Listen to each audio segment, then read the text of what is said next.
Hello বন্ধুরা, তোমরা সবাই কেমন আছো?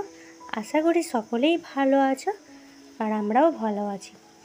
আজকে সকাল থেকে ভিডিওটা শুরু করিনি, রান্না করা থেকে ভিডিওটা শুরু করেছি। এরকম মাছটা কেটে ভেজে নিয়েছি। মাছের ঝাল করব, ডাঁট আলুর তরকারি করব, চচ্চড়ি করব।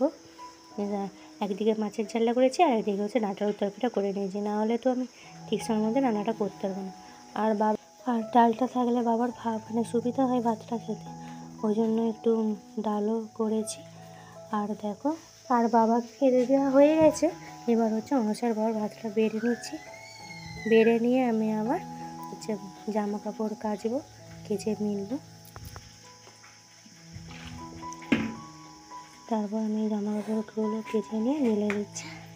আর এটা নতুন নাইটিটা ধুয়ে আগে মেলে দিচ্ছি। এই জামা কাপড়গুলো সব মিলে দিয়ে তারপর খাওয়া দাওয়া করে নেব। আর আমি আগে ভিডিওতেও বলেছিলাম যে সকালবেলা থেকে আমি তেমন কোনো কিছু গোছগাছ করাই বলো বা পরিষ্কার করাও কাজটা করতে আমি সন্ধ্যেবেলাতেই করতে পারি। এটাও খাওয়া দাওয়া হয়ে গেছে, টেবিলটা মুছে নিচ্ছি। আর মেঝেতে যে আমরা খেয়েছি সেখানটাও মুছে নিচ্ছি। মুছে নিয়ে একটু রেস্ট নিয়ে তারপর বাসন ধুয়ে নিই। কিন্তু অনুষ্কা যখন না ছাড়ে তখন অনুষ্কা আগে ঘুম পাড়ি, তারপর আমি একটু রেস্ট নিয়ে বিকালের কাজ করি। কিন্তু মোছার পর আজও দেখছি যে জলটা শেষ হয়ে গেছিলো, ওই জন্য সব জল ভরে রাখ। আমি দেখাচ্ছি এই ছোটো বোতলগুলো অনুসার খেতে সুবিধা হয়, কিন্তু অনুষ্কা বোতলগুলোকে একবারে মুড়ে কী যে করছে, আর বোতলের সিপিকে হারিয়ে দিচ্ছে। এইসব আমি এইসব কোথায় রেখেছি খুঁজে বোতলের সিপিগুলোকে কেটে রাখছি। তারপরে বলছে জল খাবো। আমি যে এনে এই বোতলটা জলটা খা। এই দেখো, এটা জিরে গুঁড়ো। এবার একবারে সন্ধ্যাবেলা এটা শুকনো লঙ্কা, হলুদ গুঁড়ো, জিরে, আর এটা জিরে গুঁড়ো, ধনে গুঁড়ো, লঙ্কা গুঁড়ো আর 5 ফোড়ন রেখেছি। আর তেজপাতাটা কোথায় রাখবো, ওই জন্য এটা ধারে ধারে রেখেছি।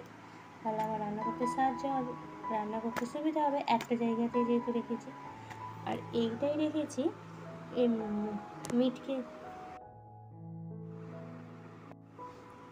এটাই কালো জিরে রেখেছি, এটা জিরে গুঁড়ো রেখেছি, এটাই ম্যাগি মশলা রেখেছি, এটা মিট মশলা রেখেছি, এটা বিরিয়ানি মশলা রেখেছি, এটা চাউমিক্স চাউমিনের মশলা রেখেছি। এইগুলো আরেকটা বাক্স আছে, তারাও দেখাচ্ছি। এই যে আরেকটা বাক্স, এটা রেখেছি জোয়ান, এটাই রেখেছি দেখো, এটা মেথি পাতা, এটাও রোদে দিতে হবে। তাই রেখেছি তার গরম মশলা, তাই রেখেছি দেখো। এটা জিরে সর্ষে গুঁড়ো করে রেখেছিলাম, সেটা ডাঁট আলুর তরকারি দেওয়ার জন্য আমি একটা ডিবে করে রেখেছিলাম। কিন্তু এইভাবে আগে গোছ করে রাখতাম, আবার সময় হয়েছিল না এইভাবে গোছ করে রাখা। আর যেহেতু সময় কেটে এইভাবে গোছ করে রেখেছি। এই 3টে মশলা, এই 3টে বাক্স থাকলে না আমার আর মিটকেসে যে আমি বাক্সগুলো গোছ করে রাখি, কখন কী দরকার বার করে দিতে আমাকে আর হবে না। এই 3টে বাক্সর মধ্যে আমি রান্নার সব কিছু রাখলাম, যাতে যখন যেটা দরকার হবে আমি এটা দিতে পারবো। আবার এগুলো শেষ হয়ে গেলে আমি আবার যখন দরকার মিটকেস থেকে বার করে আবার এগুলো গোছ করে রাখলে আমার রান্নার সুবিধা হলো। আর মিটকেস বারবার খুলতেও হলো না। এটা অনেক কদিন আগে করেছিলাম, কিন্তু আমার আবার করা হচ্ছিল না, এই জন্য আবার সময় পেতেই করেছি।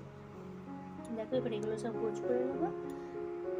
মিটকেসে যে ডিবাগুলো থাকে সেই ডিবাগুলো আমি ভালোভাবে পরিষ্কার করে নিচ্ছি। করে নিয়ে মিটকেসটাও আগে ভালো করে মুছে নিচ্ছি, নিয়ে তারপর গোছ করা বলি। সারা ওই ডাবগুলো লক্ষণ করে দেওয়া ছিল, পিঁপড়ে যাতে না হয় সেগুলোকে ভালোভাবে পরিষ্কার করে নিয়ে তারপর ওই ডিবাগুলো গোছ করে রাখবো। ডিবাগুলো তাতে পোস্ত বা যেটা যখন যা দরকার সেগুলো আমি বার করে রান্না করতে পারবো। কিন্তু সবসময় আমার এগুলো দরকার হয় না, সেইগুলোকেই আমি মিটকেসে রাখি।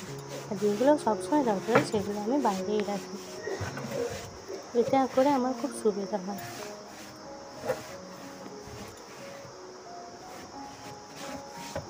আর একমাত্র আমি সন্ধ্যাবেলাটাতেই যে কোনো কিছু গোছ করে রাখতে পারি, সেগুলি আমি এখন গোছ করে রেখে আমি আমার রুটি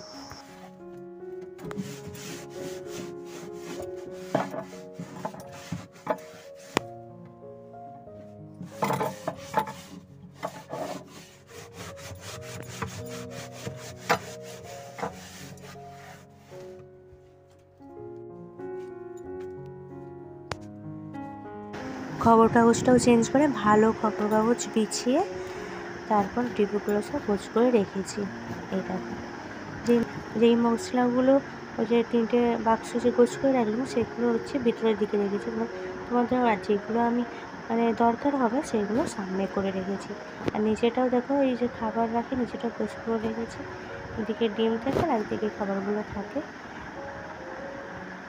যেমন ডাল ওগুলো আমার সবচেয়ে দরকার হয় ওগুলো সামনে রেখেছি, আর যেগুলো দরকার না সেগুলো ভিতরের দিকে রেখেছি।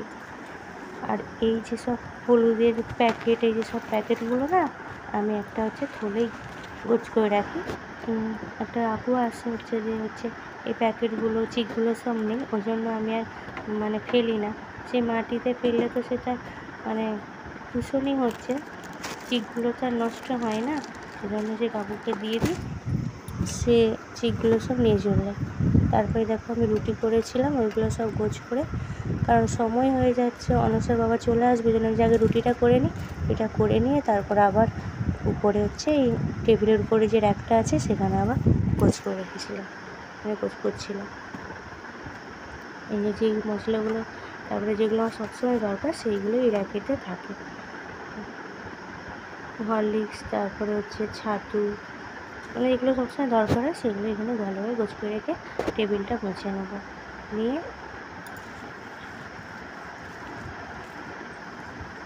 আর একটু চা করেছিলাম সেই চাটাই দেখিয়েছিলাম। তারপর দেখো খাওয়া দাওয়া করে গ্যাসটা মুছে নিচ্ছি, নিয়ে এখানে ভিডিওটা শেষ করছি। সবাই ভালো থাকবে, সুস্থ থাকবে।